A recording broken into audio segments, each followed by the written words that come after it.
Yo, what's good? What up, Hoodlum? See you, Dallas fan. I'm gonna drop that link, man. Yes, let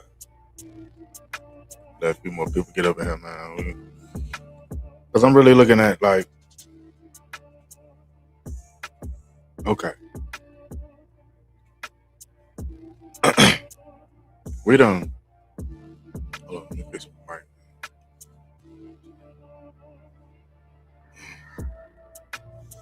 Scoop my ass up closer. Bad, y'all. Okay. I'm looking at how free agency going. I see they plug a few holes at cornerback, some 1-year deals, but right now I really want to see us go get 2 linebackers. I think that'd be, shit. I think that'd be changing the defense because I think what we got with Quentin Williams and Kenny Clark and Odie, whatever his name is, I forgot, on the Chargers, that's your 3 diamond right now. We get 2 bona fide linebackers. I think we be in the game on the defense now, y'all. See, I know what the bottom line is to this team, but I'm looking at it like all the blame was on the defense, right? So if we beef up this defense, this will be the true year, because there's been a lot of them. I would think with all the hate that's been on the defense and with everybody, the ponders, the 4-letter, 3-letter networks, the Dak fanboy slurpees, everybody been saying it's the defense. So with the brainiac and the genius we got with CP, if we were, do something like it, two linebackers in the draft with our first 2 picks, and we build up this defense, there would be no excuse, and it would be plain obvious. I think this year is going to be plain obvious who's the problem with this team. But I'm rooting that we build this defense up, and I think as of now, grabbing 2 LBs, the best, you know what I'm saying? I think that'll help out a whole lot. And this team, we're gonna start seeing some differences and some changes and some opinions about what's really been going on with this team. Shit, Miss Matrix, AJB, absolutely not. Linebackers will be on the later rounds for me. I would prioritize safety, DN, LB. But they already done got They went and got two safeties. They got two corners. You need linebackers in this 3-4 defense. And we don't have smart, intelligent, fast, strong, big linebackers. That's what we need. And waiting to get linebackers, come on now. I don't know about that one. Robert Parrish, yo, JB, what it do? What's happening, bro? What it do? What it do? Dallas fan, I think linebacker is the right direction in round one. Yes, sir. Yes, sir.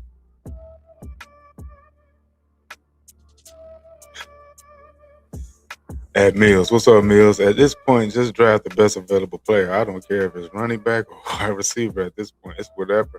I'm irritated with this team. I feel you, bro, but I'm thinking, man, I want to see some stuff come out with this season. And to me, building this defense so it won't be no excuse for this number one offense when they don't succeed. You can't blame the defense this year. They praising all the picks that the free agents that CP wants and getting the players that he needs to succeed and all this shit. Dak Delusion, what's up, man? Get the best two linebackers with those. But yes, I totally agree. Yep. Dallas fan, CJ Allen for sure. And if we can get Sonny, even better. Yeah, man. I was looking at Mel Kiper, his shit, bro. But his idea, but his different because I was looking at another I was looking at what was this? The NFL Draft Buzz website, and they top 10. I'm gonna show those, but they top 10 was different than Mel Kiper. So there's some players. I think we could grab two linebackers with those first two picks. I'm thinking so.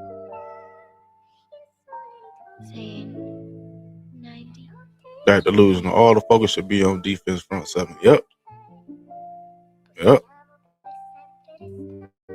Hawk, what's up, Hawk? What up, JB? At this point, who cares who they draft? Shit won't matter anyway. Yeah. I get it. And you know what I'm saying? I'm on that too, but I'm thinking like, bro, this is if we do get a good ass defense and CP is who they keep saying he is and all this shit, and we get to a top 5 defense, man, you can't blame the defense if we fail this year. Cause I still don't believe. See, this is my thing. This is my thing, Hawk. If we got down build a top 5 defense and we still fail with this number one offense, they can't blame the defense. They can't blame the defense. It's not going to be an excuse for them. And if they do, that's really going to show their true colors, man. It's really going to show their true colors. So I'm like, man, I'm tired of the fucking excuses for Dak Prescott. So I want this free agency I'm kind of 50-50 on it, but I'm gonna move a little more 60-40 in the good in the positive part of it. But this draft, we got to hit in this draft. Because if we could build that front seven, we don't have to have elite corners if we could build this front seven. And I don't want to hear no more excuses, man. It's about time that the damn lights be shown on this quarterback. And if we do step up and do something like that, man, bro, ain't no more excuses for this guy. That was in the case for right. But Hoodlum, I think that throw 12 picks this year. He probably throw more than that. Shit. So what? 2024, he was leading the league before he got hurt. He was throwing almost 17 picks. Shit. G-Dad fan, what's up, bro? What it do with you, man? Appreciate everybody stopping through, man. You know, just want to talk a little bit about, you know, is drafting linebackers specifically. Because I think Quentin Williams, Otito, if I'm saying his name right, and Kenny Clark are three down right there. I think that's moving in the right direction right there, and getting rid of Osa. Man, he ain't gonna be able to stop the run. We got three big cloggers right there. They're gonna take at least two of them to take on double teams. And that's why we need big, fast, instinctive linebackers who know how to diagnose plays because they're gonna have to play in coverage and stop the run. That's what we're gonna need. What up, Dallas man? What up, JB? How you doing, man? Good, bro. Yeah. Should the Cowboys go two linebackers to answer your questions? I think so. I mean, if you can get CJ Allen and Sonny Styles, I think that that's the right decision. I mean, for sure, you got to go defense. I mean, I think offensive line may be the one exception. If you get somebody that's really, really good, Spencer Fennell. Didn't But they other pick than up a that, O lineman in free agency? Who was the O lineman they just picked up? Hennessy from the 49ers. Yeah, yeah. But again, I agree. I think linebacker is where you should go. The offense is pretty much set. Yeah, I totally agree, man. I totally agree. And I think it'd be a mistake not for us to jump on that either. Yeah, I mean, if you can get Sonny Styles and CJ Allen and pick 12 and 20, I mean, I don't think you're going to get Sonny Styles, but CJ Allen, I'm just telling you, based on who we got in our staff, the outside linebackers coach coached at Georgia, I think there's a good chance the Cowboys will take CJ Allen. Yeah, Allen. See this article I was looking at NFL Draft Buzz. They got him at 4. They got David Bailey from Texas Tech and Ava Reese from Ohio State, Sonny Styles from Ohio State, and they got CJ Allen. I've been hearing some shit about Josiah Trotter, but they got him at 6 on there. So Yeah, it looks like yeah. the linebacker room is deep, man. Like we can grab at least two of them in our first I two mean, picks. Man. I think so. I think you have to. I mean, just looking at the team, I mean, in free agency, even, I mean, I feel like Jerry Jones, in terms of depth purposes, has done a decent job, at least of getting depth. So really, linebacker is the only position you look at, and they're like, wow, there's like no depth here, you know. What up, Dak Delusional? Hey, what up? What up? What up, JB? What up, Cowboys? How you doing? What you got, man? Yeah, I think invest the first two picks in the best two linebackers for this 3-4. Mm-hmm. I But agree. but but you know we got to build an 85 Bears or 2,000 Ravens defense to overcome that. Yeah, I hope we can, man. I'm just saying, not in the fact that I want to win too, but I'm looking at it like my thing is ain't gonna be no excuses for this guy. If we build a top 5 defense, no excuse. The I light will be agree. shining fast, and I this do can have a But show. question for you. Oh, go ahead. Sorry. but no team got a top 5 defense with a quarterback getting paid that much with the salary cap, with the offense salary cap the way it is. Not just that. You got to look at CD. You got to look at Pickens. They just they just got another lineman. They just picked up Sam Howell. So Yep. the offense cap is up there. You can't build a top 5 defense with that offense cap that high. You're right. Um, I was going to ask you guys some question. I've been talking about this the last couple of days. I am really excited that we signed Sam Howell, and looking at what he's done in Washington with that horrible team. Honestly, he's a guy I think that could succeed in Dallas. What do you guys think? Yeah, I agree, Dallas fan. I was thinking about that too, man. The Sam Howell, man. I mean, if we build a defense and he got the weapons we got, I think he'll perform better than that. He'll be a lot cheaper. Hmm. What say it will that get hurt or something? He had to miss a game or two and somehow come in there and ball. Man. Is he gonna be Yeah, at if they two? or is that If gonna they be play Sam Howell, Baby Mahomes, that's what it used to be called, right? The Baby Mahomes with the weaker arm. Yeah, I'm just saying. I think Sam Howell is better than Cooper Rush. And if Cooper Rush had success with this offense, and he didn't even, by the way, he didn't even have the talent that the offense even has right now. Could you imagine? I think I'm just telling you. I think with all that's going on with Dak, I know he's dealt with some personal stuff. I'm not going to get into that, but more I look at, when he usually has a good season statistically, he follows it up with a bad one, and that means that he's going to be bad this year. I think that Sam Howell, if he comes in and he's given a real opportunity, he's more mobile than Dak for sure. Um, yeah? and he's younger. He's 25 years old. I mean, I honestly, and he loves the Cowboys too. He grew up a Cowboys fan. And I Oh, remember, I yeah. look back on YouTube, I'm like, people were like saying that this guy could be a legitimate starter in the NFL. I'm just saying. And his grade, by the way, if you go to NFL.com, like the, NFL draft grades that they have for the prospect is higher than Dak's. So be a lot cheaper, a lot younger. I, I'm kind of excited. So, because just I'm saying this in case that Dak doesn't play as good, because I have a Yeah. feeling he's not going to play as good. I I just don't think do. he is. Um, it gets me a little bit. It gives me a little bit of hope, is what I'm trying to say. But it's true. We still got to go out there and build the defense. I would say that for sure. But if we can do that, and you got Sam Howell, I'm saying we have a shot. We Well, have a shot to do something. Sam Howell has done more with less than Dak. If you go back and look when they went to the playoffs against Tampa Bay, he was doing more with less. I agree. I agree, Dak, delusional. And honestly, I was going to make a video about this. Maybe I will. I was really, really considering it yesterday.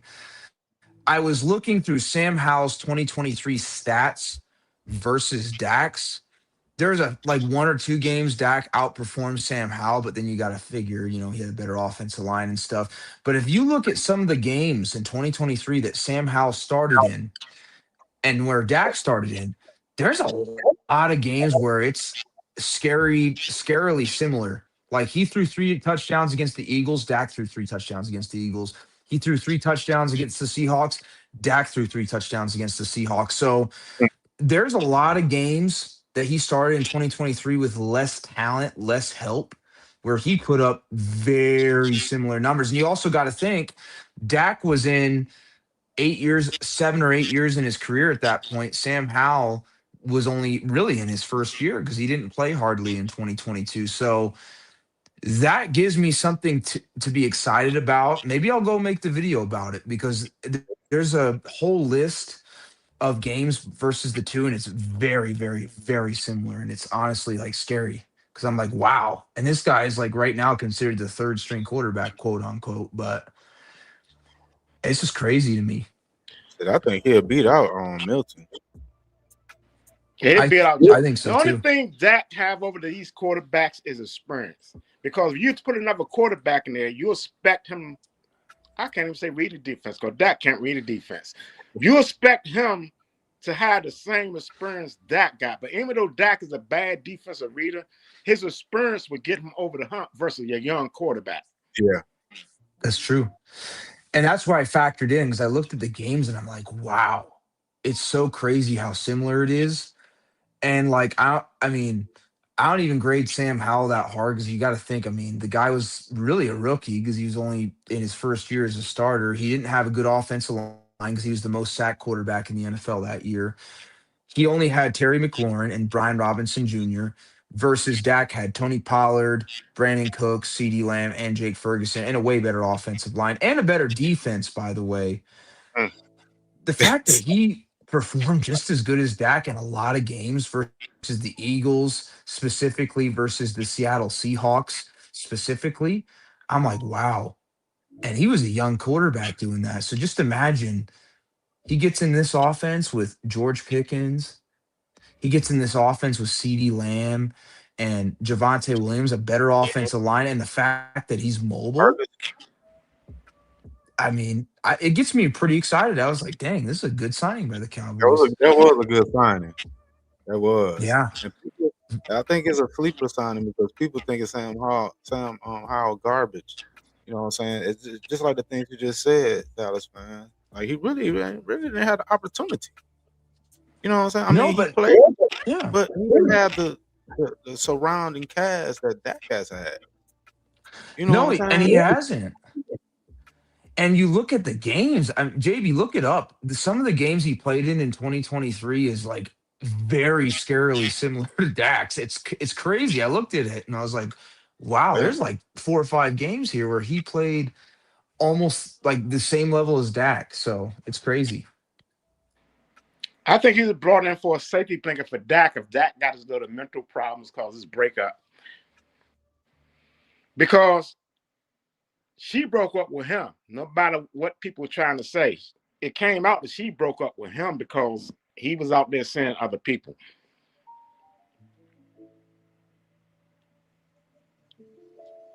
Mm.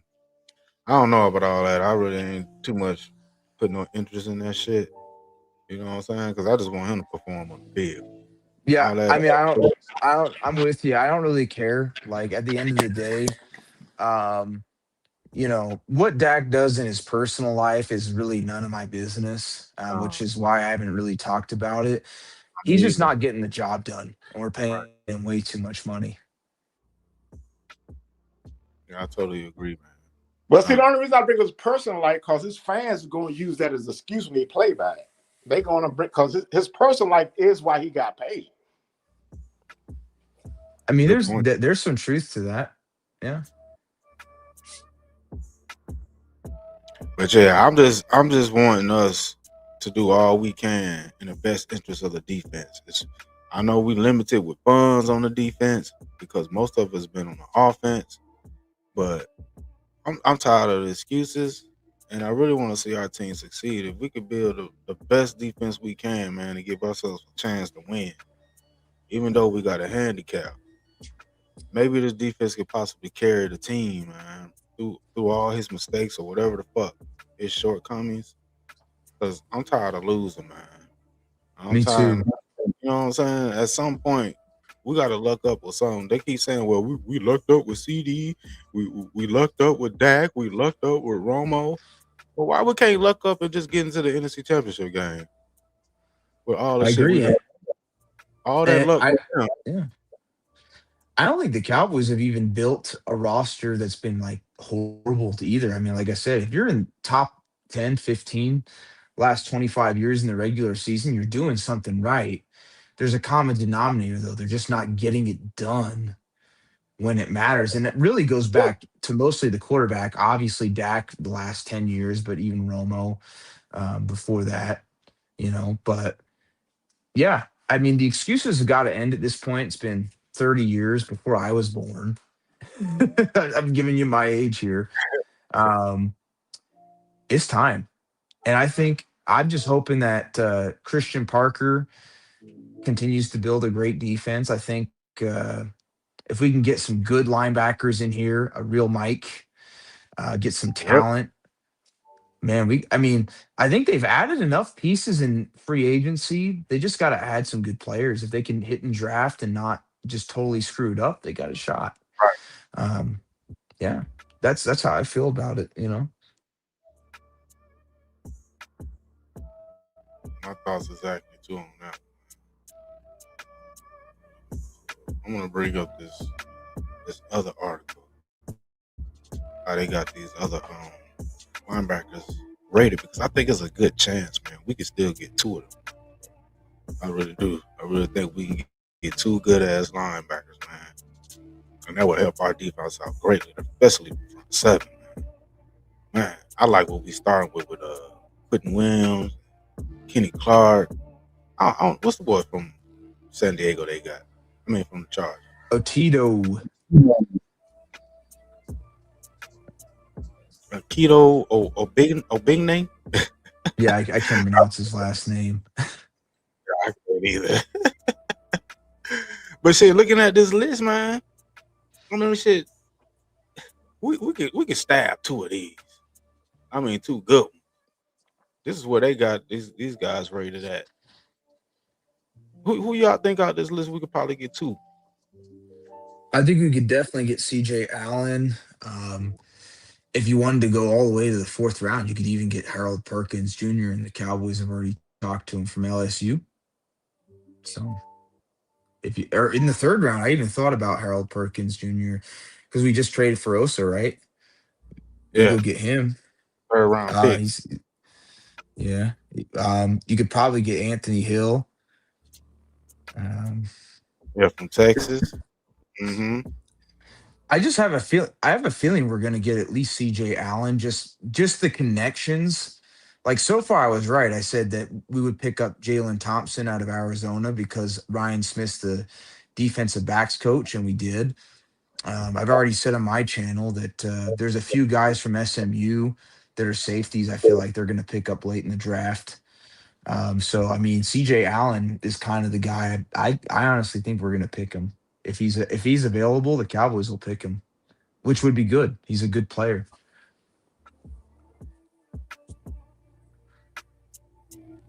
Let me say Doomsday. He said you're talking about Tostito or my booty fufu. I guess that's his name. I know he bullshit though. No, but even Otito.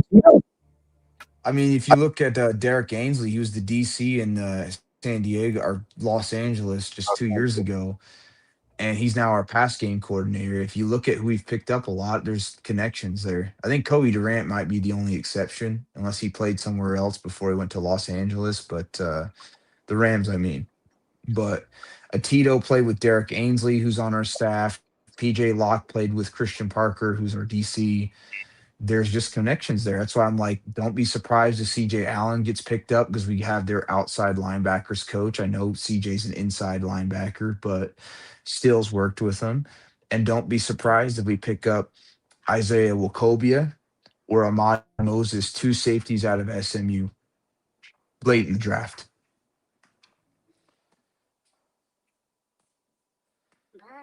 Yeah, we need to do what we can, man, to get this Yeah, defense up sorry. the top.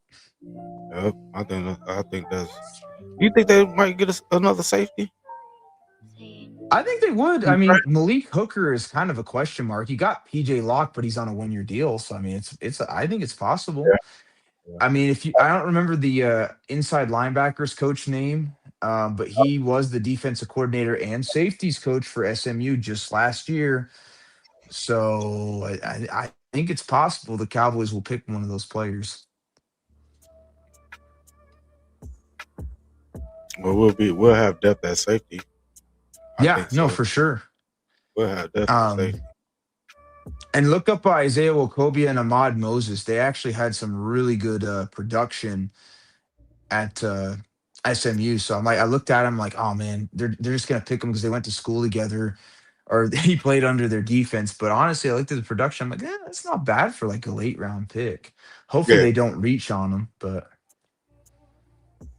So it's to both of y'all in the chat. BPA or linebacker? I'm linebackers. I'm linebackers too. I mean, I love Jeremiah Love. I'm a Notre Dame Fighting Irish fan, but you got to build your defense. I think if you build a front seven, you can cover up you can cover up from the secondary. If you got a pass rush, you can build a front seven. Like we all saw it. The 2007 Giants, they secondary wasn't good, but that defensive line covered up for them and gave us problems. Right. True. I remember that too well, unfortunately.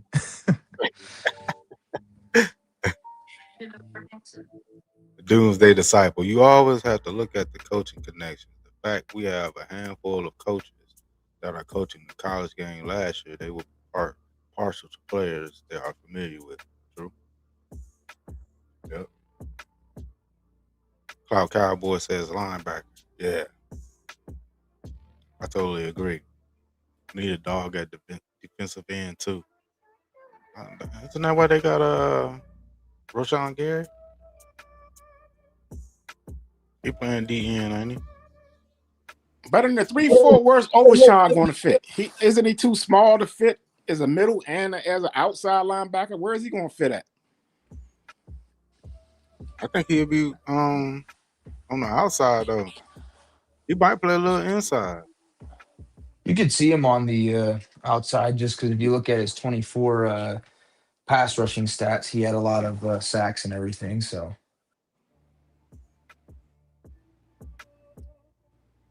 Yeah, man. I kind of wish they still ain't did nothing with Clowney. I kind of like the idea of us having Clowney. yeah, I don't understand that. I think Clowney was the best player we should have signed in the free agency. So Yeah, it's gonna be a lot telling in this drive. What's really gonna go forward with this team, especially the defense. I don't think they're gonna do too much with I think getting Sam Howell and they might, which I kind of hope they don't. They might go O line again for some reason. I don't know, but my focus, I think they need to go on defense and just start with those linebackers. Yeah, I'm hoping they don't go offensive line because I think they reduced their contract and they're going to go with offensive line. I mean, how much help? I mean, you got 3 first rounders. I know Steele isn't a good right. Steele at right tackle isn't a great pass blocker, but right tackles are not great pass blockers for a right-handed quarterback. True, he good in the run though. He good when we running the ball. I give him that. He blow people off the ball in the run game. I mean, yeah, what right tackle is a great pass blocker? I mean, For a right-handed quarterback, you Yeah. need that left tackle to be a beast. See, Uh, Dak needs a beast at left tackle and right tackle. He need a all pro offensive line. You can't build that. there's not much more you can do to build a team for Dak Prescott. The Cowboys have done everything in their power to try and build a competitive team for him, and he's just not gotten it done. But I just feel like you got to build the best team you can. You know. mm-hmm. Especially the defense. I'm definitely want to see this defense because I'm gonna keep harping on it. I'm gonna keep saying it, man. We're gonna have to carry this guy. We gotta get the best defense we can. We gotta build a if we gotta build a Ravens or 85 Bears, man. We gotta try to do that shit. I know we limited with funds, but damn, we gotta try something, man. And maybe I guess the 22 defense, the 21 or 23 defense wasn't good. Obviously. But there will be no more questions about what's the problem on this team if we build a top 5 defense this season. It ain't gonna be no more question who's the problem. Because I believe he's gonna come out there and goddamn stick the joint up regardless. So we see this two ways. Either we get better and go deep in the playoff or we build a good defense. Or the truth will come out about this quarterback who's leading this offense and we maybe make moves to get rid of his ass Yeah, and I think I think the the team. defense has been built for the future quarterback. I don't think it's going to be for Dak. And Mm. like I was saying, I think Sam Howell could be the future quarterback, which we'll have to see how it works. But I mean, I don't if he plays good this year, he's not going to cost more than 15-20 million dollars. That saves you quite a bit of money. Hell yeah. Hell yeah. Doomsday decide. I thought about the possibility that if they are wiped out of all players they want, once the pick gets to 12, don't be surprised if they take the path of trying to win with offense. Man, shit, man, we should better get 2 of those linebackers.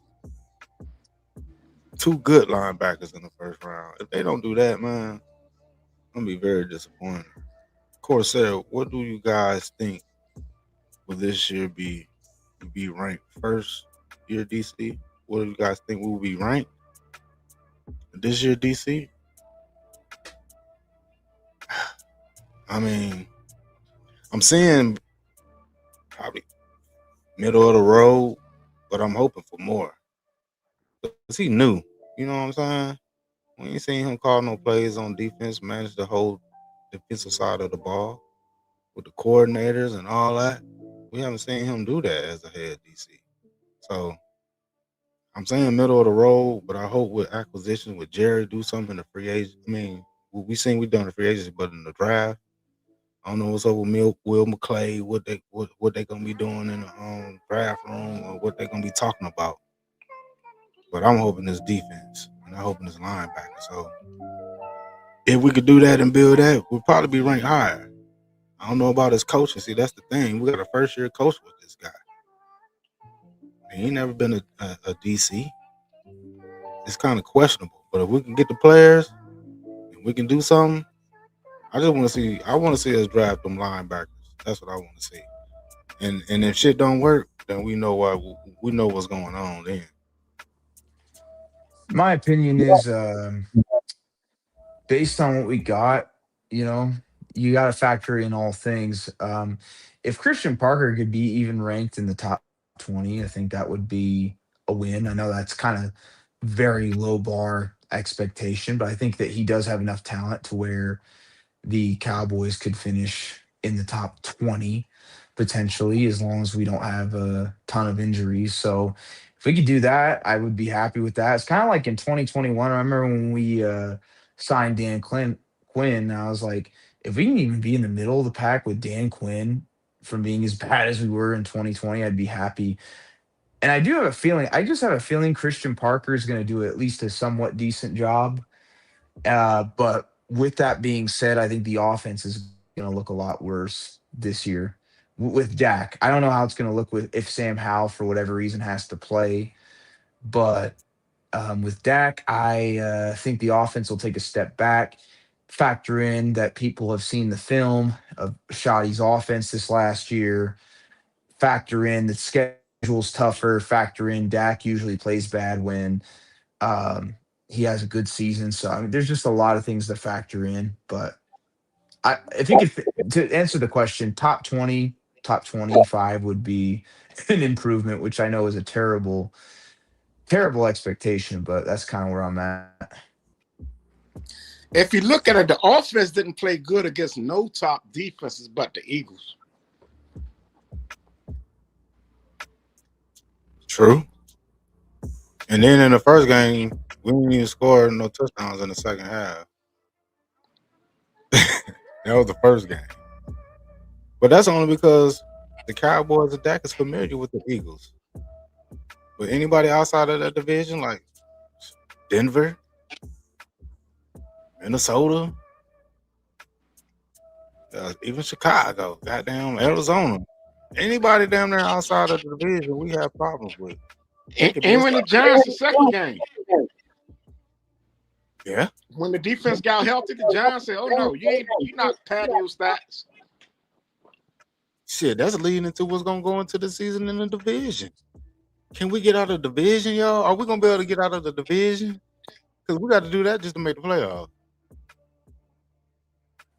I mean, it really goes back to injuries. It goes back to scheduling, things like that. I mean, everybody's like, oh, I had a guy the other day comment on my channel, you just blame Dak for everything. Well, the reason I blame Dak for everything is because, to be honest, he's kind of the big reason why everything is going back. I mean, of course, Jerry Jones makes the decisions, but the whole reason we have the coaching staff goes back to Dak. The whole reason the team is built the way it is, a lot of it goes back to Dak. He's making the most money. He's got the biggest fan base. It just really pissed me off that like the guys like saying, "Oh, you just hate Dak and whatever." I'm like, well, dude, I mean, like, what has he done? All the Cowboys have done the last 10 years is try to build the team around him. So like every move we make in a way kind of goes back to Dak. So, it's kind of fair to blame him, to be It's fair honest. to criticize him. But you say one thing about Dak, Dallas fan, and it's like you're a banned into obscurity. Like Why is it that you can critique everybody else on the team, even the coaches, but it's blasphemy to critique this guy? I Like don't understand it either. and people say, It's "Hey, so crazy. you talk about Dak all the time." I don't really talk about him all the time, but that's because a lot of people don't hold his ass accountable. So when you get the few people that say something about him, they want to call it hate.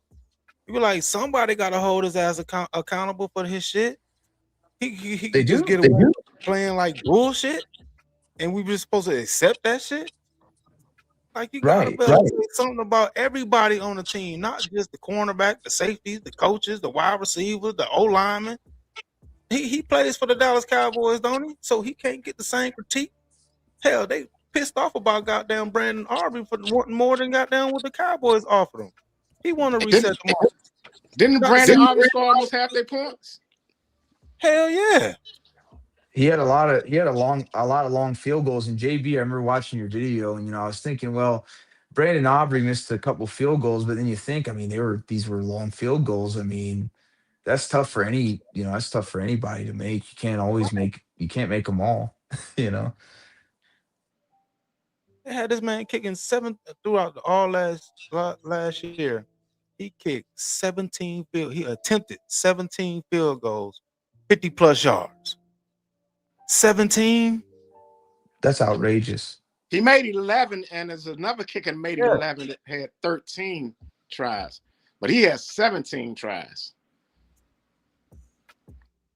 And Like, you come have to on, man. think some of the 50 plus yarders were like 60 plus yarders. Because if you look at the Yes. stat sheet, it'll say 50 plus, but it's actually some of them were 60. So I mean, yeah, man, yeah, he had to he had to carry the offense a lot. It's a fact. The damn kicker with the best wide receiver duo in the league. He had to help carry the offense. But let them tell it, it was a number one offense without even putting Brandon Aubrey in the mix. It was just all Dak and what the offense did. But shit, if we didn't have Brandon Aubrey kicking them fucking field goals, we would have lost more games than win. We probably only had 3 wins. We would have lost to the New York Giants week 2. Remember 64-yard field goal? Yeah. We would Oh, have got and swept. don't forget, you couldn't get Javonte Williams no credit either. Nope. Didn't give him no credit. Hell, they actually, to me, was taking the ball out of his hands more than they should have. That man probably would have had 17, 18 touchdowns, probably over 15, 1,600 yards, man. They would have gave him the ball right. Yeah, I mean, I remember Cowboys corner talking about Schottenheimer's play calling in the red zone, and there could be an argument to be made, but I just telling you, I think I have a feeling that Dak changed a lot of the plays because you notice when Joe Milton was in the red zone against the Giants and whatnot, we didn't throw the ball, we ran the ball. But for whatever reason, when Dak Prescott was the quarterback and Shoddy's supposed to be a run heavy coach, it changed when we got inside the red zone. It looked very similar to when Mike McCarthy was the play caller or Kellen Moore inside the red zone. It tells me that I think Dak and Kellen Moore kind of talked about this, that some of the plays that were called were not ran. And it tells me that Dak was audibling out of a lot of play calls that some of these guys have been making. So I feel like he's been audibling out of some of the runs that we should be doing in the red zone. And that was really unfair to Javonte Williams because Hell yeah. Hell yeah. What's up, y'all? How you doing? What's up, the sport? What's good with you, man? Appreciate you for stopping by. Yeah, man. What are y'all talking about? This defense and should we drive LBs with our first 2 picks in the first round? I mean, it's got to be a possibility, right? They didn't sign a Mike in free agency, and Rashad Gary's a guy that is considered a pretty good, player in terms of run defense, but he's not going to really rush the passer that much, at an elite level. So you need an edge guy that can get after the passer too. So I wouldn't be upset if they got an edge and a linebacker, but they kind of need a corner too. But they signed that guy from the Rams. What's his name? Kobe Durant. He's a solid player. So at least you have somebody that could play on the boundary now. And They need linebackers, man. I wouldn't be upset with it. Yeah, I agree, man. That's what I've been. That's the notion we've been talking about. You You know what I'm talking saying? about Dak too? Huh? You guys talking about Dak too? More so the effect our defense if we can get it to top five. You know, what will he still do with a top five defense? Because I don't want to hear no more excuses. And last year, I mean, it wasn't nothing but excuses about the defense. It was all the defense fault. If Dak had a better defense, defense this, defense that. Okay, let's fix the defense. Mm-hmm. Let's defense best. You got a new coach. I know he's a first year DC, but they keep giving him his flowers already, and we ain't seen him call a game yet. So okay, you got your DC. He's CP now. You got your corners in free agency. Hell, we even got a one tech and from the Chargers. Let's go on this drive. Let's keep building this defense. Let's keep it going. Let's build a good defense around this offense. They say, well, if Dak has Seattle defense, okay. I even looked at the numbers at that when in 2022, our defense was better than this past Seattle's defense that won the Super Bowl. Scoring Plus, he defense. had better. Huh? He's had a top 10 scoring defense 70% of his career.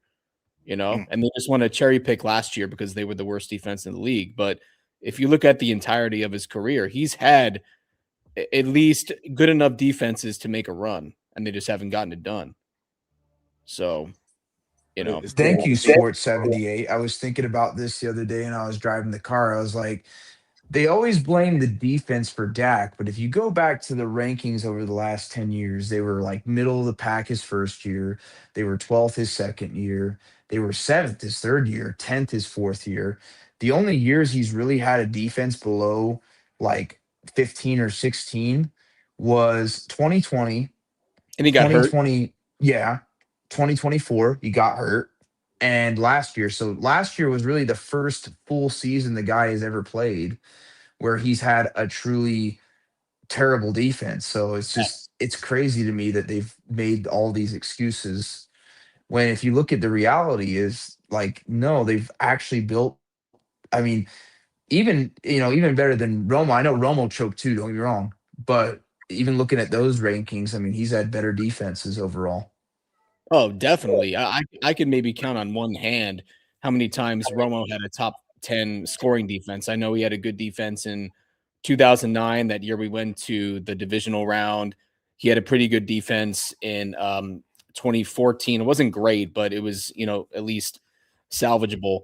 But, other than that, I mean, Romo didn't have a ton of good defenses, and he definitely didn't have the offensive lines that Dak had throughout his career. So, man, when you win 12 games 3 straight years and you get to the divisional round in 2022 and you put up 12 points, it's embarrassing. It's like you got to step up your level of play in those situations. And it seems like every time you got to rise to the occasion, Dak plays his worst ball.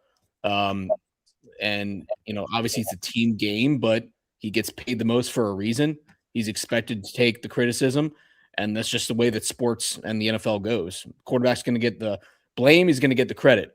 And, it's been 11 years now. So, they're just trying to polish a turd at this point. Beautifully said. I mean, I think you said it better than anybody could have said it. I mean, it's just to me, it's just crazy. I mean, and even looking at his offense too. I mean, he had the Great Wall of Dallas Part Two that I remember watching you guys talking about on Fifth Quarters channel, which is true. He's had. I mean, I even thought about it. It's like Dak's always had an elite receiver. I mean, rookie year he had Dez, second year he had Dez, third year he had Amari Cooper, fourth year he had Amari Cooper and Michael Gallup and Randall Cobb. I mean, he's always at least had a top five wide receiver on his team. He's always had a top like 10, 15 tight end, always had a top 10 running back, always had a top offensive line. I mean, that's the entirety of his career if you really look at it pretty and you're much. being honest.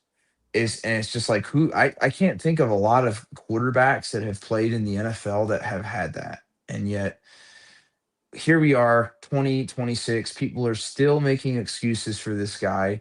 People are still saying, oh, he's not got enough help. I'm like, dude, like you have spent the majority of your resources to try and help this guy out, make him, look better, but he's never stepped up. You look at Jalen Hurts in 2024 or 5 in the Super Bowl.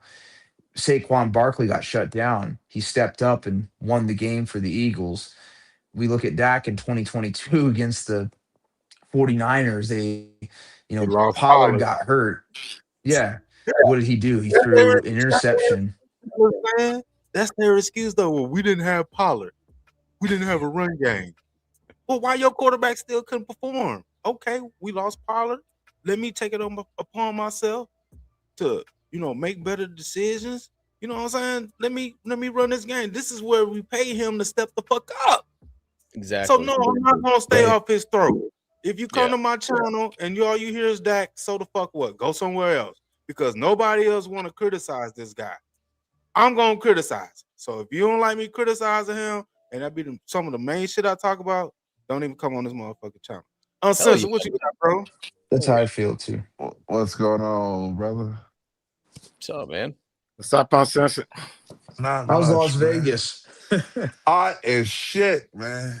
Oh, Yeah, dude, it's hot up here in Salt Lake too. Not as hot as Las Vegas, but it's for March it's like 60 degrees. So it's hot for You live in up here. Vegas? You live in Vegas? yeah. Oh, I nice, can't. man. I I can't used to work remember the in last. I used to Go work ahead. I used to work in Henderson, and I used to live in Southern Highlands area. Oh, you had money. Used to. Southern Highlands is money. It's awesome, man. Great. I love it. Yeah. I can't remember the last time it was hitting 90 degrees in March. So it's nice outside. But I hear y'all got all the smoke for Dak, so I had to jump in. Yeah, please add to the party. Man, it's almost to the point, man, where it's this battered wife syndrome, I call it, with boy fans that just enjoy being let down and lied to by Jerry Jones and Dak Prescott every single fucking year. It's the same. Dak Prescott every single year tries to sell you next year. At the end of when the Eagles won, he got his ass in front of cameras at a charity event and said, "Oh, we just as good as the Eagles." When he threw all the fucking interceptions, that'll never happen again. And then he threw 15 picks the following season. After this year, oh, we gonna be better. It's the same shit over and over and over. And if y'all notice, it's harder and harder for Dak Prescott to win football games, even though he has more and more talent around him. This past year, he had more talent. Oh, somebody got a bad echo. But this past year, he had more talent around him than at any previous point in his career as a Cowboy. George Pickens had a better year than CD. Javonte Williams was a top 5 running back. Your tight end was a top 5 in touchdowns. You had 3 number 1 picks on the offensive line. You cannot give that guy more on offense. And everybody wants to talk about the defense. The defense has no bearing on what the offense does when it has the ball. The fact that this offense was ranked 20th in the red zone is a fucking problem. And it's led by the leaderless Dak Prescott.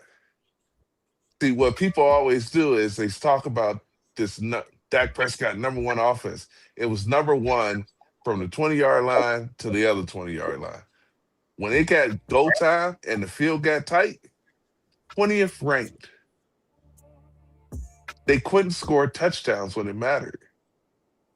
And they've used all these excuses for Dak Prescott. Oh, the defense couldn't stop the run.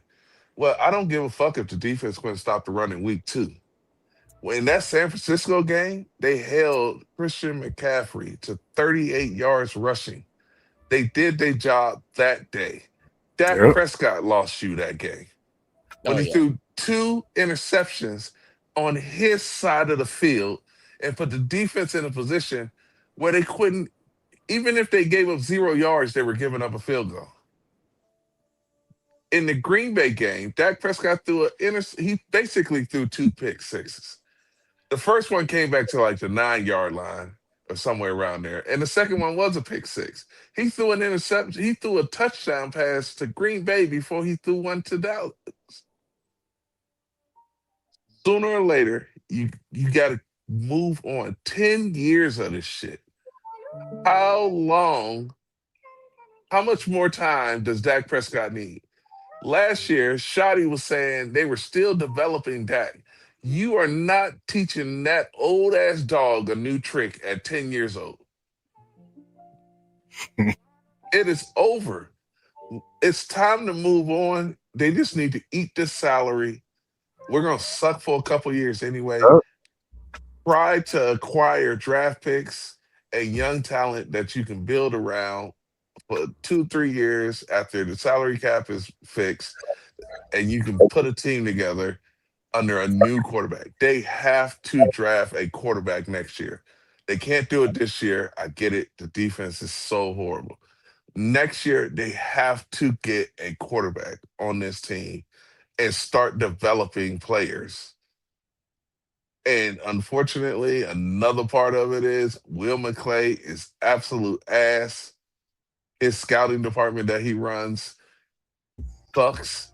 They need to fire all of them, strip it down to its bare bones, and bring in a new scouting department that can actually get players with potential.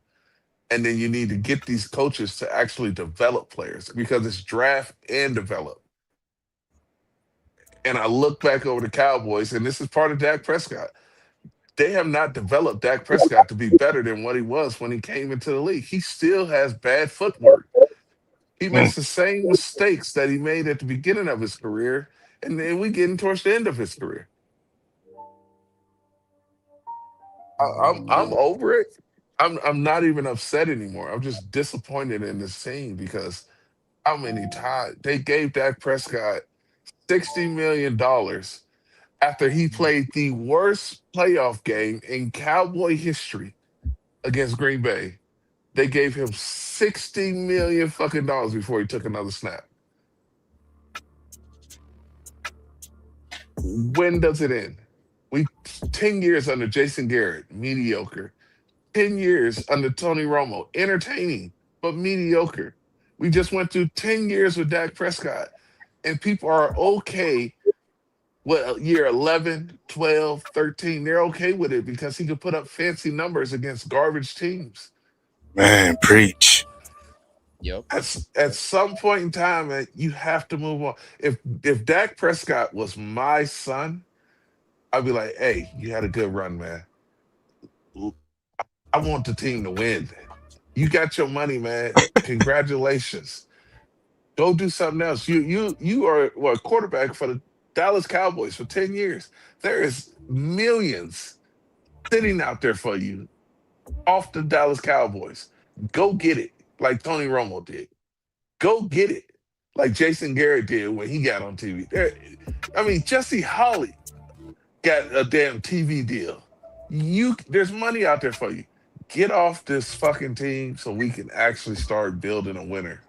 There's no leaders on this team, and I know I'm going long. Zero. No, you're good, But man. Man, there's you good, bro. on defense. There's zero leaders. Quentin Williams is probably the leader of the defense right now. He's been here eight Gotcha. games. Yeah. You can't count on Overshown because he's always hurt. So he's not even on the field most of the time. Nobody else is a leader on defense. You And then know when you why? go to the offense, there's no leaders there. When's the last time Dak Prescott got on somebody's ass for fucking up? He can't because he's fucking up and he can't. How you supposed to sit over there with your tail tucked between your leg, but also get on CeeDee Lamb or George Pickens for not running the right route? Or even the defense. or even the defense. You know, I watched the interview. I was mentioned it on Fifth Stream yesterday. I was watching a, Emmitt Smith do an interview during the Super Bowl week, and he said that he would get pissed off if he heard about Troy Aikman and Michael Irvin practicing and they didn't include him because he wanted to be part of. He understood that they needed to work synonymously together. The run game, help the passing game, all of it. And so he would get, and then they recognized that and they included him in there. And he's like, they better not go practice. If he practicing, I'm practicing. I don't get that feeling from these Cowboys, man. There's 53 individual brands. None of them give a fuck about each other. And it's evident by as soon as somebody leaves this team, what do?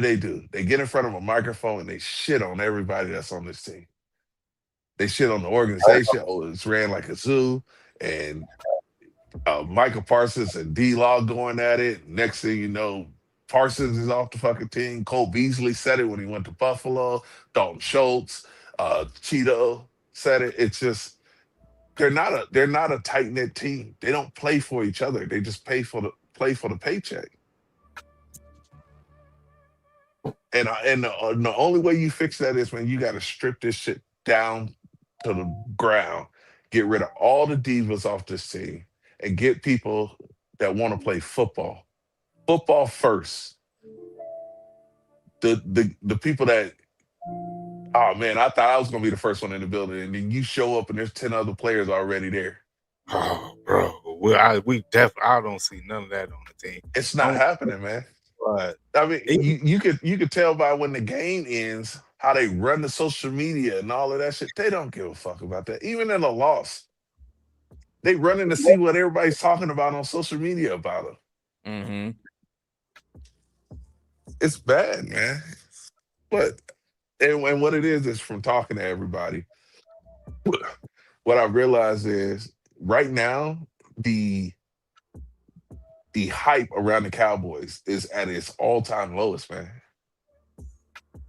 I mean, you can't pay attention to All Nations and Vaches and all of them. They spin and hype everything. But if you talk to average Cowboy fans, that you see somebody with a Cowboy jersey on them and you ask them what they think about the team or what they expect for next year, a lot of them got no, man. It used to be, oh man, next year, this our year. It's not. It's less and less people feeling like that. you're right. Yeah.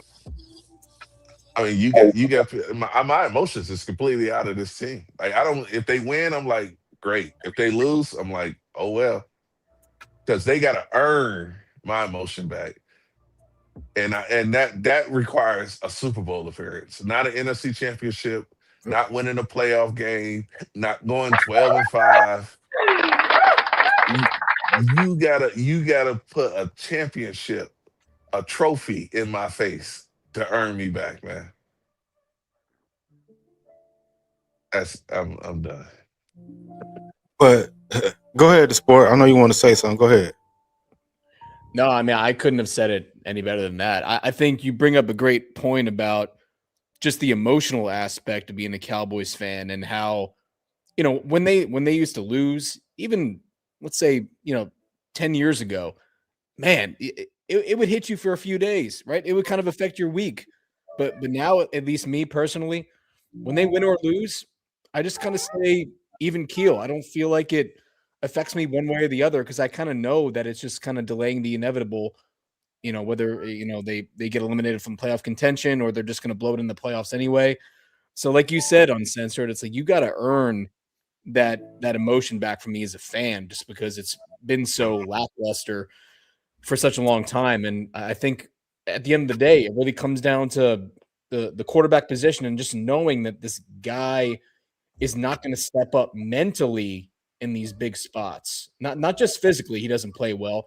It's the mental aspect of things. And to me, I feel like this is the elephant in the room right now with the Cowboys. There's stuff going on in Dak's personal life right now. And we don't know the facts about everything. So I'm not going to sit on here and act like I know what happened. But based on the reports that are starting to come out, He's not the choir boy that everybody tries to paint him out to be. And we kind of knew that already. To me, he's disingenuous when he talks. I don't buy what he's selling me when he talks. It's very monotone. It's the same. These smart Cowboys fans, they see through that bullshit. You're always going to have the sheep that want to get fed, that want to be told all the positive things about, oh, next year it's not going to happen again. That next year's our year. We see through the bullshit. I see through how disingenuous he is, and how he tries to do all these charities off the field, and when it comes down to it, now we're kind of seeing what's going on behind the scenes in his personal life and what kind of guy he really is. Because if it is the case, if there was some infidelity going on his side, that kind of speaks to the lack of mental toughness and mental stability that he does not possess. Right. And it kind of happens when he gets in the playoffs. Something mentally happens where he doesn't step up his game. And we're seeing that in his personal life now, too, where you have temptations as a professional athlete. Right. We all get these temptations. I think it's just human nature. That's a part of it. But most of us are good people, and we're not going to act on those temptations. He supposedly did. And that speaks to the mental weakness that he possesses as a person. Forget just a professional athlete. And when you're a pro athlete, hey, you're fair game. Like, you're a public figure. So we could talk about this, it's not against the law. And that's kind of what I just see from this guy. I see a mentally weak guy that has overachieved as a player. Like you said, Uncensored, hey, he made his money. I think his net worth is somewhere around $200 to $300 million as a fourth round pick that was supposed to be a developmental quarterback, that they were possibly going to, move him to tight end or something like that. Hey, he's done a fantastic job. But in terms of being the Dallas Cowboys quarterback that's going to lead them to the promised land, we all know that's not going to happen. So they're just kind of delaying the inevitable. And they just restructured his deal again. So he's on the books for the next 2 years. So at the very least, we will look forward to not seeing Dak the Cowboy in 2028. Yeah, you stuck with him. And the problem that I'm seeing when I'm looking at his salary cap over the next 2 years is, I think he's 73, 74 million on the books next year. They're going to have to restructure that. And in order to restructure that, you're going to have to extend him at least 2 years to give yourself some years to kick the can down the road. And for some reason, this Cowboy organization is still in the win now mode. They still think that they're just a couple players away. And they still think that they have a quarterback that can get it done. So they're not fully getting into the rebuild, to tear it down and rebuild it back up mode. They're in the fix it mode, and they've been in the fix it mode for damn near 30 years. I'll you know what? I'll switch that up. They've been in the fix it mode since Bill Parcells, because they would, under Jason Garrett, it was make the playoffs, miss the playoffs, make the playoffs, miss the playoffs. And then you got Mike McCarthy. He had 3 straight years, 12-5. But you're looking at 3 years now where you probably don't even make the playoffs, and you probably don't hit double-digit wins. I mean, I don't know everybody's how everybody looked at going into last year, but me personally, we called the wins down to the number. We predicted 7 wins last year. And we predicted a bad team. And people came for our necks, told us we didn't know what the fuck we was talking about, and we should pick a new team and all type of shit. And then it played out exactly like we saw, because we pulled our emotions away from this team and looked at it from a clear view. It was like, there are problems on this team. That Dak Prescott is the biggest problem, I believe, because of his lack of leadership and his big moment fuck ups. But these players don't like each other. They don't like each other, and you need to play for each other. Michael Parsons laid his bitch ass on that table during the preseason game after saying that he was only there for his brothers. and then proceeded to be a distraction all of training camp. You didn't have to show up. I would rather you not even be there than to show up and lay down on the damn training table for a game and become a distraction. Because Charles Haley would have flipped that whole fucking table over with him on it. But you end up with these divas, man. And Dallas has had divas on defense, and they don't belong on defense. That's supposed to be your quarterbacks, your wide receivers, and those type of players. When you got divas on defense, man, you got a bad fucking team. Because the defense is supposed to be tough, gritty. Stick your head in the middle of some shit that can get you hurt. The wide receivers and running backs and quarterbacks, those are the ones that don't want to be touched. Facts. But you had Trayvon Diggs, sorry bitch ass, on this team for 2 years past when he should have been here. Micah Parsons, I've been screaming to get rid of him since year 3. I felt like he was overrated and a distraction. And then you brought in, and we brought in these free agents, man. I'm telling y'all with these free agents, don't believe the hype. That PJ guy, PJ Locke, 2 years ago, he was a starting cornerback, starting safety for the Denver Broncos. He played 70% of the snaps. He gave up 125 passer rating when targeted. They literally took him down to 17% of the snaps last year. Oh, he's Don't trapped. fall for the hype. And the same thing with this Arizona kid, man. Go look at the previous 2 years. He was giving up over 100% passer rating when targeted. They're not that good.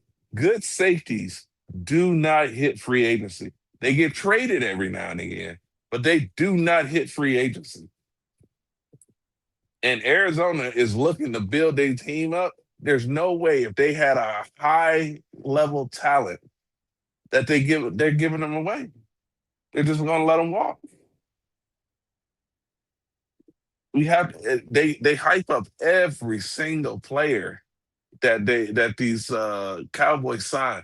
This bowling ball that they hired from the Rams to be the zero tech. I think he had like one tackle last year or some shit. Oh, the Chargers kid, the I forget. I can't pronounce his name. Yeah. But they brought him in and they're like, oh, we got our zero tech. Just because you look at a chart and it say 6'6", 360 pounds or whatever the fuck he is, that don't mean he could play football. There's a whole lot of people that are walking around 6'6", 280 pounds in this world.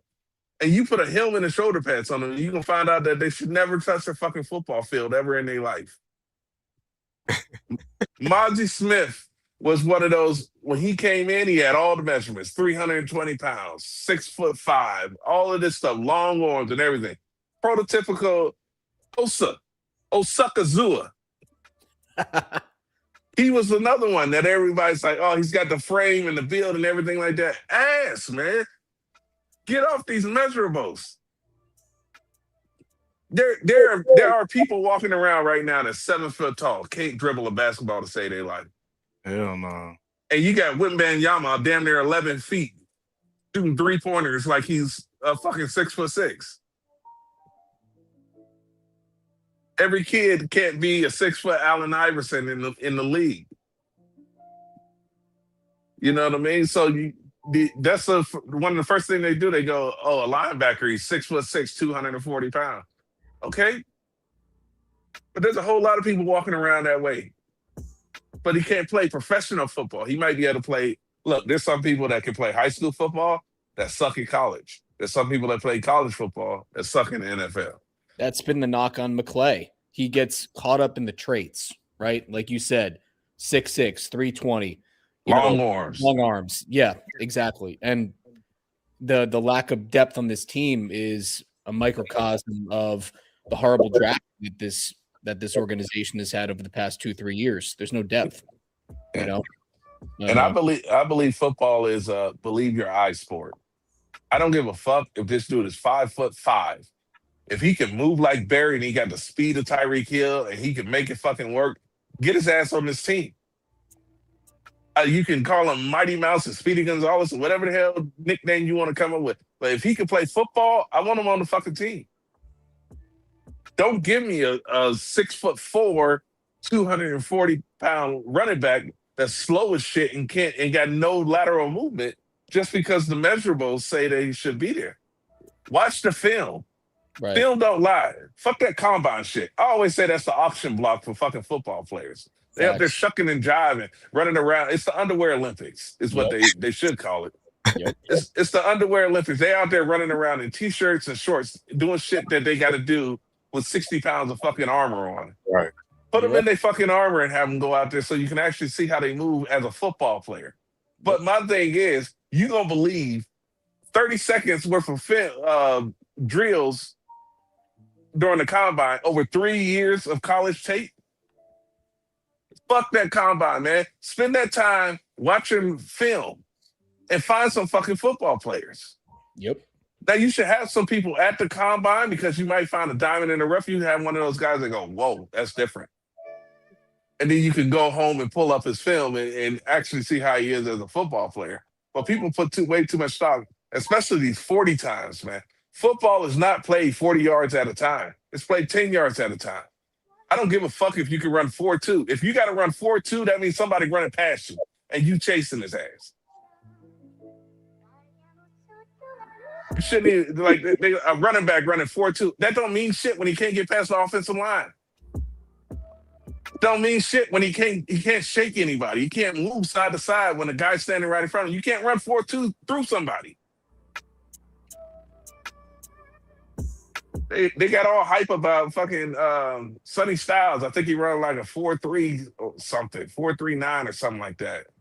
4.4 or some number. I get everybody's eyes popping up off the screen. I'm like, yeah. But how many yards is it from the line of scrimmage to the line where the linebacker stands? They got to get over these numbers, man. Look at the tape and stop getting caught up with these highlight films. Everybody, right now, you cannot go find any lowlights on any of these players that they brought in. Everything is highlights. Their 5 best plays they've ever done. They keep showing them over and over and over from different angles. Uncensored. Do you have a player in the draft this year that is kind of that trait guy that really doesn't match up with the tape? No, that would be a question more for Savage. I mean, he really dives down into the players that can find the diamonds in the rough and the players that people aren't really looking at. Yeah, because it should be easy. Your first 2 picks should be easy for you. The core of your team is built day 3. When you got to go find players that have all the physical gifts but haven't put it all together right. That's when you draft those players. You coach them up, you develop them, you work on the inefficiencies and where they're lacking at. And then those players should help step up in big moments. The Patriots used to be really fucking good at that. Pittsburgh is really good at that. That's why Pittsburgh has been consistently in the playoff picture their entire franchise history. It's because they'll be able to find players deeper in the draft and get them to contribute in big moments. Bill Belichick was really good at that early. As he got older, I think that and him and Tom Brady and Robert Kraft didn't see eye to eye anymore. That shit came in and ruined that relationship. But they were really good at saying, hey, you know what? You think you're good enough to go out on the market and make this money? Go ahead. We'll find somebody else to replace you. I mean, I watched Bill Belichick cut a first-round draft pick his second year. That fucking linebacker he had, I forget who he was. I think he traded him to Cleveland or some shit like that. But here, you got Seattle. They sent their Super Bowl MVP. Like, go to Kansas City. I don't give a fuck. Can you imagine if we won a Super Bowl and the MVP of the Super Bowl we shipped out and how this fan base would react? They get locked onto these players, man. I'm like, Oh, dude, Jerry would have signed Kenneth Walker to a 10-year. oh, it'd have been some ungodly fucking number, bro. Multi-year deal. Yep. It'd have been some ungodly fucking number because he would have sold 1 million fucking jerseys the following season. They would have had him on every damn commercial in Dallas. But what the Seahawks learned from their mistake, they chose offense over defense when they had the Legion of Boom. They paid Russell Wilson thinking that he could be the driver to keep them in contention. And because they paid him, they couldn't afford their defense anymore. And they broke the Legion of Boom up. They realized that. So when Kenneth Walker came this time, they realized, yo, the defense is what we're going to build around and continue to keep going. And we're going to fill in a different running back. I personally don't believe that you ever pay a running back. I believe you run their ass into the ground just like Seattle just did, and then you send them out and let somebody else pay for them. And then you draft some more young, fresh legs, and you keep your strong offensive line and a strong defense, and you continue to go, and you just need a quarterback like Sam Darnold that won't make the mistakes. When DeMarcus Lawrence left, he said, I can win a Super Bowl because I got a quarterback that won't throw interceptions. I think he said turn the ball over. Yeah, he And I'd said be turn the damned ball if he over. He and better. I'd be damned if that didn't happen. Him and Dez Bryant was going back and forth in the text about that. Yeah. And see that you can tell that the defense got no respect for Dak Prescott. Trayvon Diggs called the man a bitch to his face in the middle of practice in front of everybody. What's his name? What's the Jalen Carter spit on Dak in front of the entire offensive line. They did absolutely nothing. Can you imagine if somebody spit on Troy Aikman? What that offensive line would have did to him? What Dak should have did to him? Like, look, I don't think Dak can beat Jalen Carter's ass. But you got to go over there and take that ass whooping and let him know you ain't okay with it. Bro, Eric Williams might have killed somebody on the field if they Man, he would have ripped his helmet off with his head still attached to it. But we've seen, and this is partly Jason Garrett's fault, because Jason Garrett, I don't know if y'all remember, he always wanted the right kind of guys. Remember that? He didn't want the troublemakers. He didn't want anybody that had any edge to him or anything like that. Everybody had to be choir boys, the right kind of guys. And football requires people that are not quite wired all the way right. Think about it. Your job is to literally try to put another human being on his ass as violently as possible every 40 seconds. You go all week long, you throwing around iron, running, drills, and everything, just to put another man on his ass over and over and over for 60 minutes. That's not normal. It's not normal to want to go over there and run at somebody 20 miles per hour that's running at you at 20 miles per hour and lower your shoulder into that person and try to run them over. That's not normal. You need people that's not quite all the way there. And Jason Garrett switched his team philosophy up to the right kind of guys, and it's just brought a lot of soft guys, man. They don't have that grit. We watched, what's his name, Andy Dalton go down when he played for us on a cheap hit, and the offensive line just stood there. Nobody pushed back. Nobody fights. You get a quarterback right now that Teddy Bridgewater slid and got knocked out of the game. Teddy fucking Bridgewater. And his offensive line was fighting. And our quarterback go down and everybody's sitting up there looking like there's a fucking hole in the ground. This team has no grit, man. It had no heart. And that's because it's led by a feckless fucking loser, man. Dak Prescott don't care about losing, which makes him a loser. You're not gonna win every single. You're not gonna win every single game, man. That don't make you a loser. When you don't give a fuck about losing, that makes you a loser. Yep, the team can't put no dogs around that. You got to get rid of them. You They got get rid to of move him. him. As soon as somebody bark at his ass, they get rid of him. That's just like these content creators, man. You say one thing about Dak, or say they they do they do the same thing. Like you don't know football, or you a hater, or it's just always like they put you in obscurity. Like you can't say shit about this dude. Yo, They I, attack you personally. I always when somebody attack you like that, this is what you say.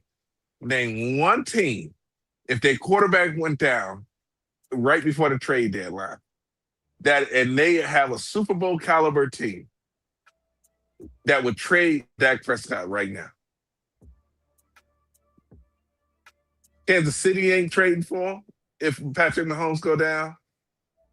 Seattle ain't trading for him. The Rams ain't trading for him. Buffalo ain't trading for him. The Patriots ain't gonna trade for him. Denver ain't gonna trade for him. They don't want this dude. He's a loser.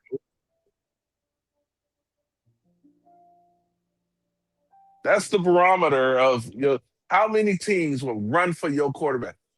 What's his name in Buffalo? I mean Baltimore. Lamar Jackson. He thought everybody wanted him. What happened when the Ravens called his bluff? Not one fucking phone call. Mm-hmm. He had to go tuck his tail, sit down, and negotiate the contract with the Ravens. Not one fucking team was willing to call for him. Lamar's pretty much the Dak of the AFC, to be honest. It's either him or Josh Allen. Yeah, but at least Josh Allen's been to a conference championship game. Yeah. Lamar has too. That's true, but he didn't play very well in it. But yeah, I'll give you that. That's fair. And Josh Allen, really, his playoff, if you think about it, everybody's circles his playoff fame to that back and forth game with the Kansas City Chiefs. Outside of that, he hasn't played that well in the playoffs. And they're going up against top quarterbacks. Dak's been going up against Brock Purdy and Jimmy Garoppolo. Yeah, that's another knock too. But at the same time, that's not an excuse to lose. Why can't you be the top quarterback and win? Why do you lose to everybody else? Why are you number 3, 4 on the totem pole when it gets to the playoffs? I mean, Joe Burrow been to the Super Bowl before Josh Allen, and Joe Burrow can't even stay healthy. Yep. The 1 year Joe Burrow is healthy, he gets to the Super Bowl. Josh Allen was healthy. I don't think he's had a major injury at all in his career. But Patrick Mahomes steps on the other side of the field and he turns into Dak Prescott. Only quarterback nobody's scared in the playoffs is that one bad boy, Matt Stafford. Yeah. Matt Stafford don't care who he face. He gonna show up. Yeah. Matt Stafford, people have mentioned Matthew Stafford when they talk about Dak Prescott. And I go, Matthew Stafford had a team where it was just him and Calvin Johnson. That was it. Yep. Name one team that Dallas has had that has ever been as bad as any of Matthew Stafford Detroit teams. Never. Dak Prescott has been surrounded with weapons. The Cowboys' philosophy has always been offense. And you can tell by when they go to make trades, when they spend they high draft capital, who do they trade for? Offensive players. Number 1 draft pick, Amari Cooper. 2 of them for Joey Galloway. Well, Roy Williams. How many they gave up number 1s for him? 2? Was it 2 of them? I can't remember, but it was first round draft picks. I know it was a number 1. When was the last time we gave up a number 1 for a defensive player? Because I remember a certain Seattle Seahawks player that went to the Cowboys locker room after a game and told Jason Garrett to his face, "Come get me." He said, "Come get me." Earl Thomas. Yep. He said, "Come get me." And they wouldn't even fucking pick up the phone and try to trade for him.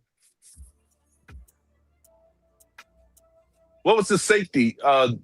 Jamal Adams. The Jets was willing to trade. We didn't make that trade. But we trade a 4th-round pick for Trey Lance, a 4th-round pick for Mingo, a 3rd-round pick for Pickens. Everything's traded to help Dak Prescott in this offense. Everything. These offseason trades. Quentin Williams is the biggest trade they've ever made for defense. Yeah. When 'Cause they drafted Mozzie Smith, that was the first defensive tackle they had taken in the first round since Russell Maryland in 1991. One of the worst picks in Cowboy history. Terrible. Now wait, we had wasn't Taco a number 1 pick? But he was a tweener D end, just straight defensive tackle. But that was a bad pick too. Man, Taco Charlton had a marketing deal with a local taco shop before he even played his first preseason game. Remember he used to get up off the ground and act like he was making a taco? Yeah. He had that deal struck before he. That's what happens with Dallas Cowboys. As soon as you put that star on, they treat you like you want some shit. And Willy Wonka's right. His last comment in the chat, Cooper Rush did outplay Dak. So did. Cooper Rush was better in Dak's offense than Dak Prescott was. Didn't he just look more like a quarterback playing a quarterback position than a player? He didn't get frazzled. Oh man, y'all can't say that. The Dak fanboys going. Hey, they can come at me. I don't give a fuck. I got time. These motherfuckers.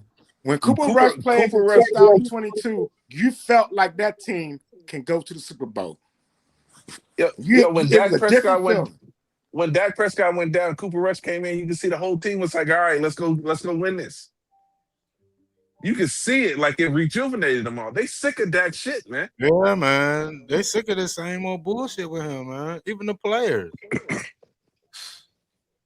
They know when Dak Prescott look.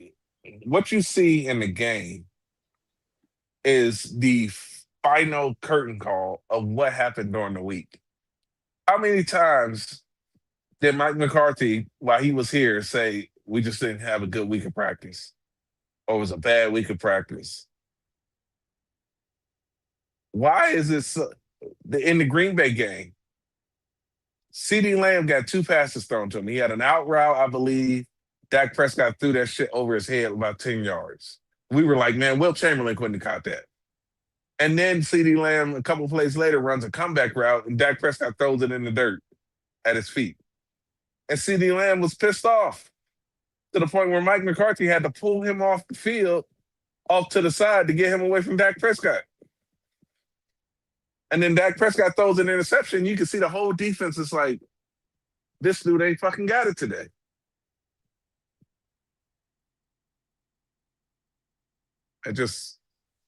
The offense is simple, and that's why every other quarterback that come in here can actually win you a football game underneath it, except for Dak Prescott. You realize in what's that training camp, Dan Quinn had to dial back his defense and take Michael Parsons out for the offense to get reps. They was picking everything off. I remember that. That's how bad this offense is, man. And it's gonna happen the same thing this year.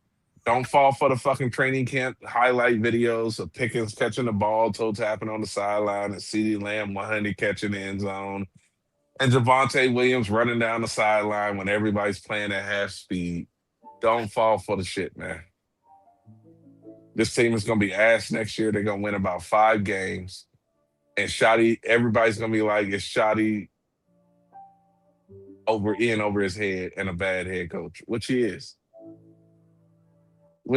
Man. He can't. He's too focused on being players' friends instead of being a coach. He's calling players after a loss to make sure that they feeling okay and shit like that.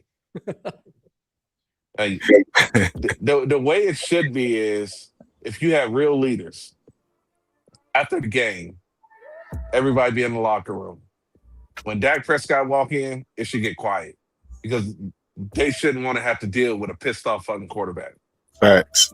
And then when Shotty comes into the room, you should be able to hear the AC blow through the fucking fence. That's how quiet it should be. Yep.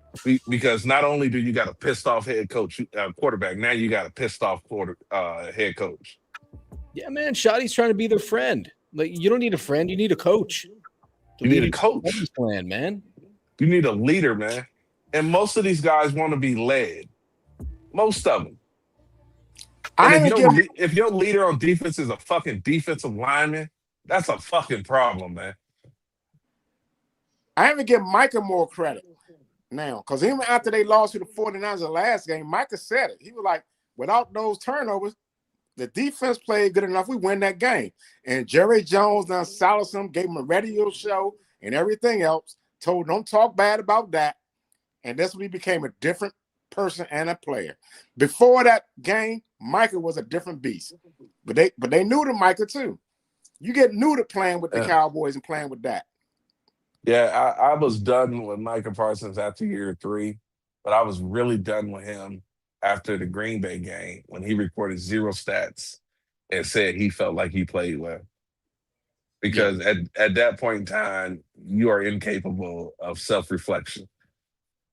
And for you to go zeros across the board and feel like you had an impact on the game when y'all gave up over 40 points, that right there showed me that they don't have the internal scouting that's supposed to happen. See, when you lose a game or you play a game in general, the first day back, you're supposed to be breaking down your own game film, seeing what you did right, seeing what you did wrong so that you can get better overall. And then you go into preparation to break down your opponent so that you can see what tools you can use to beat the guy in front of you. There was a player, I can't remember his name, he played corner, and he said that he studied the wide receivers so much that he can tell by the way that they turned their head what route they were running.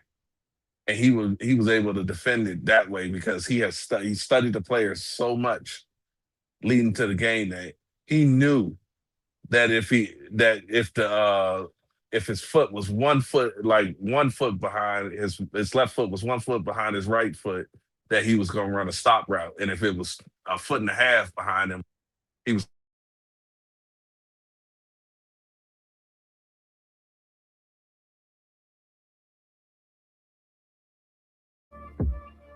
You there on Sensor?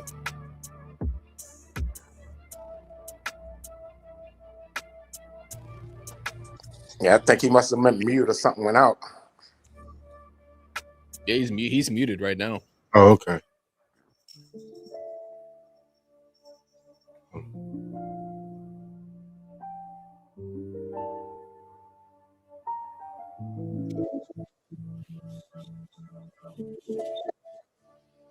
Yeah, man, it's hard to lead when you're a bunch of losers, right? How do you lead when you lose? And this team is not won. So how could you look these players in the eyes in the huddle and pregame warmups and get confident when Dak is talking to you in a pregame huddle? Like this guy hasn't won anything. That's why he hasn't proven it. He hasn't proven he can win to have the team follow him. The players won't. That's why Dallas could bring a player in this offseason, and I know he's old, but a guy like Bobby Wagner, a linebacker that's won a Super Bowl, you have a need at linebacker. You could bring this guy in just to show the young guys, hey, this is how you get it done. But they're depending on these young drafted players to step in and become leaders of men right away. And that's just not realistic in today's NFL. Player development is so underrated. It might take these players 2-3 years just to get it.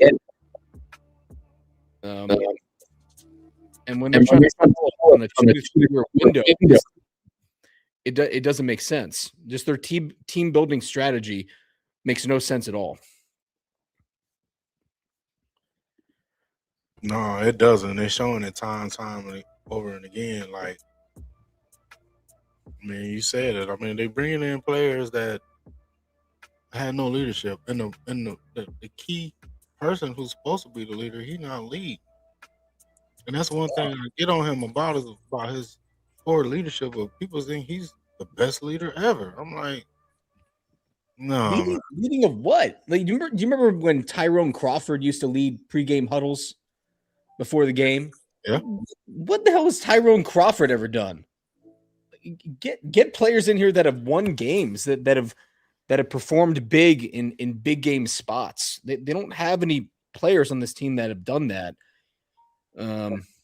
So they're just relying on the draft, and they don't believe in bringing in big name free agents and putting up the money where it needs to be spent.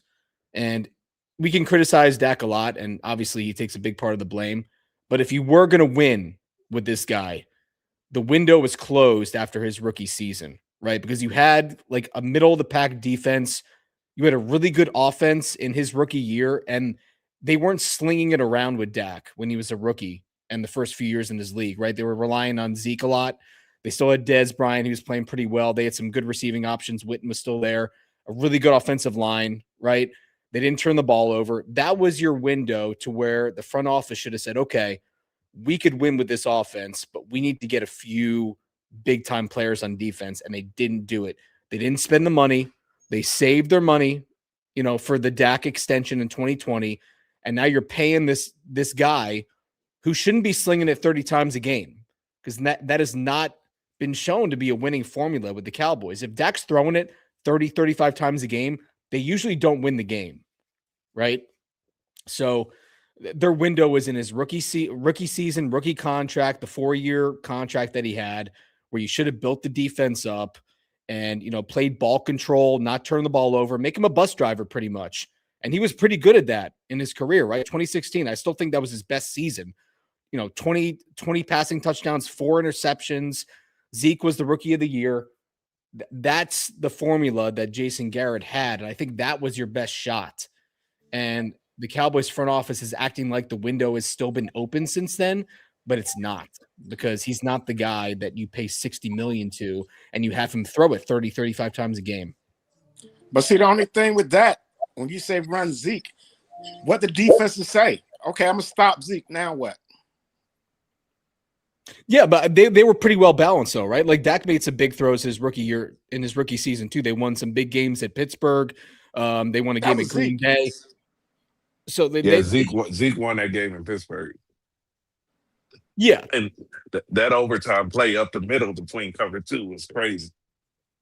Oh yeah, I think Dak turned the ball over a few times in that game, but he made a big touchdown pass to Dez in that game too. But yeah, I agree, that was mainly Zeke in that game. But that was the formula, And now that, like you've said it before, JB, all the money is on the offensive side of the ball, right? You're paying Dak, you're paying Lamb, you're paying Pickens, and they feel like because the money is there, they have to be a passing offense. And when you get into the playoffs, you can't just be a passing offense. You have to be efficient. And usually to be the most efficient, you got to run the ball. You got to play solid defense. You don't turn the ball over. And that's exactly what they don't do. The defense doesn't turn the ball over. Dak turns the ball over in the playoffs. They get pass happy. They can't run the ball in the playoffs, right? It's like they don't know how to play playoff football in today's NFL. Like, look what Seattle did, right? Best defense in the league, Kenneth Walker. He was the workhorse in the playoffs. Darnold made plays when he had to. But that's how you win in the playoffs. And they don't get it. I hate to be the bad bearer, but to play efficient football, run the ball, do what you do, less passes. When you do pass, that pass got to count. If Dak throw 15 passes and all those 15 passes got to count, he only going to throw about 8 or 9 of them good. Those other 6, game over. So when you play efficient football, your quarterback had to be efficient. He can't throw no interception in the red zone or on his 20-yard line. That's the problem. It's worse than that, Dak Delusion. It's worse than that. The reason it's so glaring in the playoffs is because playoffs have good teams.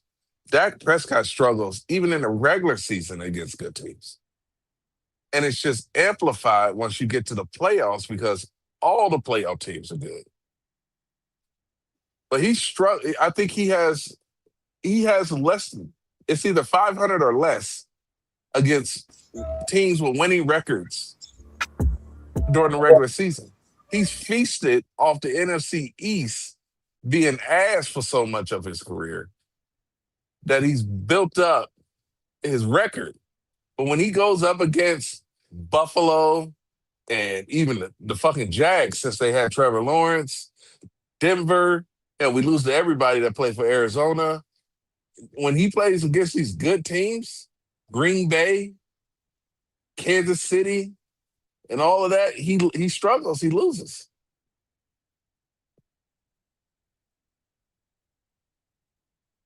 Is it he got?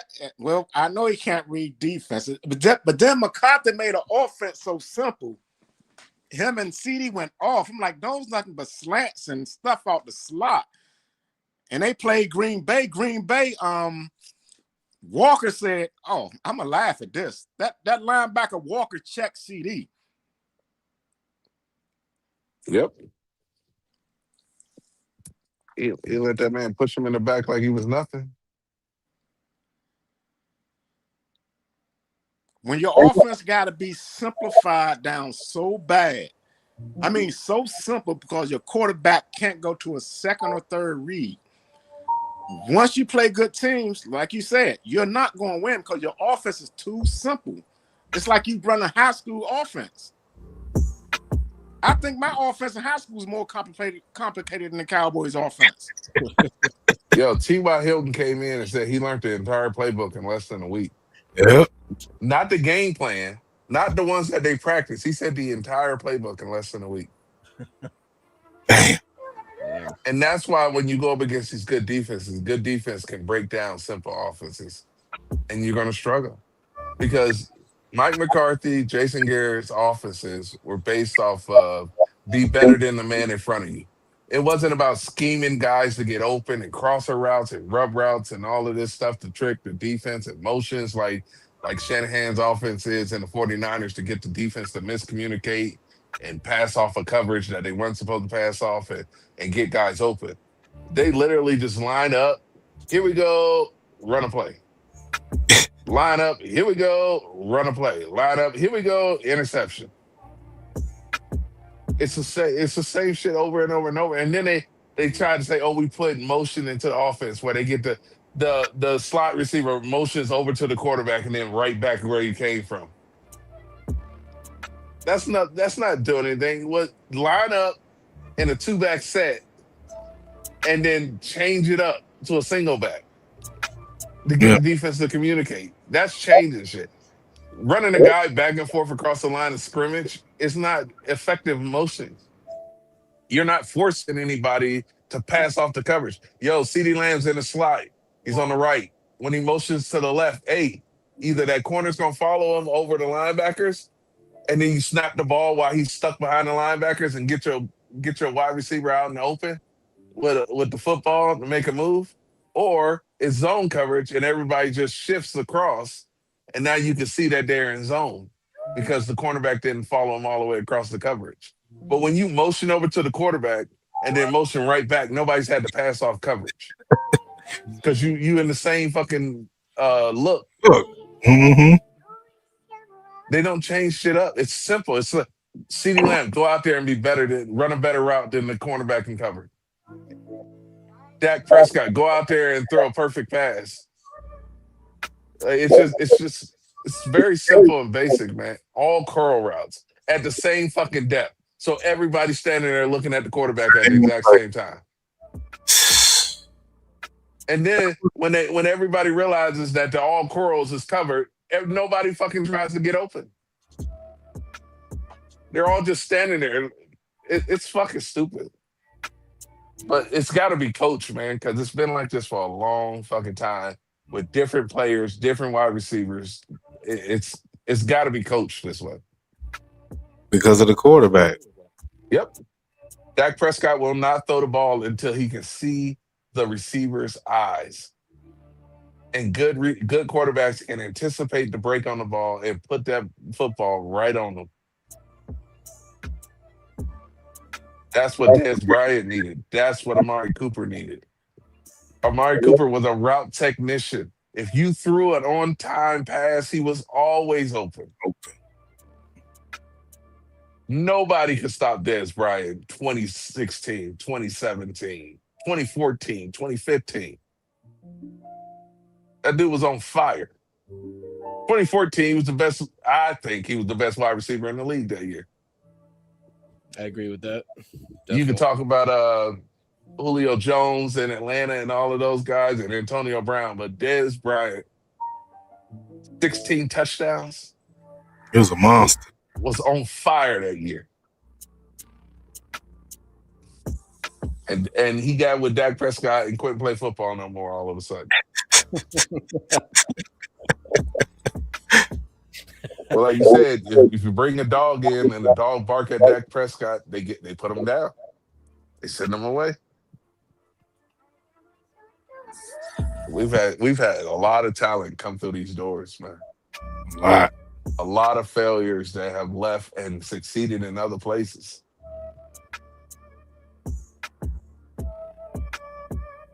It sucks to see former Cowboys, man, winning Super Bowls in different places. I'm happy for them. I'm happy for them as players because that's the goal. And when they win in other places, it shows me that they did want to win. DeMarcus Lawrence could have stayed. He took a pay cut twice in his career to stay in Dallas, but he wanted to win. You know his time is almost up. What DeMarcus Lawrence got 2-3 years left? He getting old. Man, goddamn. Yeah, and I see, man. We gonna see, man. I want to see what's up with this draft. What some changes be made, as far as like going deeper in the playoffs, as far as coaching. This shit is kind of crazy, man. Because when you think about I don't think they're gonna make the playoffs as long as Shotty's the head coach. I don't think they're gonna make the playoffs next year either. I'm looking at 10. I'm looking at 7-10 at best. This man. Yeah, I don't think Shotty's a good head coach. I don't think he's a good offensive coordinator either. I think you're gonna struggle as long as he is the offensive.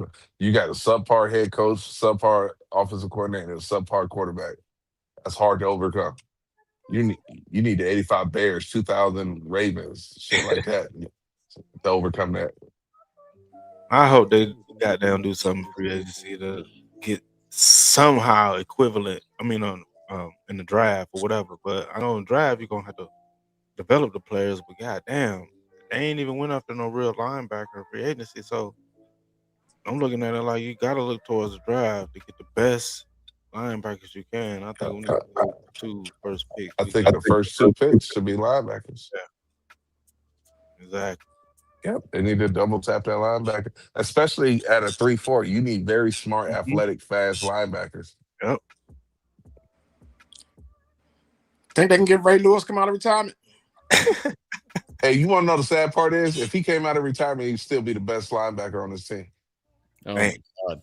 His old ass probably walking around with a fucking cane and would still be the best linebacker on the team. Definitely better than Kenneth Murray. Who was that? And I didn't know he played football. Who we got for the Bengals? Logan Wilson's off the team. They cut him already. They cut him, yeah. But just Traded for him. He played 8 games. Wasted another fucking pick, man. Eberflus didn't even know he was on the roster. You're wasted fucking play. How the fuck you got a player on your team and you don't know who the fuck that shit's just crazy to me, man. And why the fuck is Shotty not like, yo, get Logan Wilson on the field? He's You the head coach. Manage the fucking game. He's too nice. The detail. Yeah, because he's too busy got his nose in that fucking Denny's menu that they call a fucking play call sheet. That shit way too fucking big, man. I don't remember the fucking 90s and shit. Man, they did not have these big ass fucking crazy call sheets like this. Maybe and the my 90s memory Cowboys isn't ran there. what, like 3 plays, 3 or 4 plays.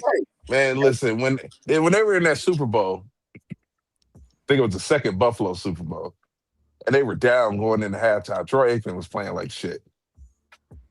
And they came out and they said, we're going to get back to doing what we do. They ran the exact same play To Emmett 8 every time. fucking times. Yep. Emmett, halfback dive, halfback dive, over and over and over again. He Because scored. it doesn't matter if you know what we're going to do because you can't do it. stop. He scored on that drive. Yep. Play. Yeah. Because Troy threw a pick right before the half, if I'm not mistaken, on that one. They just like, you know what, man? Enough with this cute shit, man. Get back to what football is. Beating the man in front of you and run it down their throat. But it's a different time now, man. The base defense for most teams is the nickel because everybody wants to run 3 wide receivers all fucking day long. You shrink the formation down, the 2 tight end sets and stuff. The whole fucking thing falls apart. And nobody can stop that Troy Aikman to Irvin Bang Ache, that slant. Boy. Oh yeah. No, trying to put that in the system, that was something special. But I He appreciate ran. Oh, Go man. ahead, JB. No, go ahead. Yeah, I'm gonna go ahead and end this one tonight, man. I appreciate everybody on the stream. The sport, that delusional uncensored once again. Everybody in the chat. Y'all know we're gonna do this again. I appreciate it. All right, salute. See you later. Enjoy y'all weekend, fellas. Have a good night, guys. You too. All right.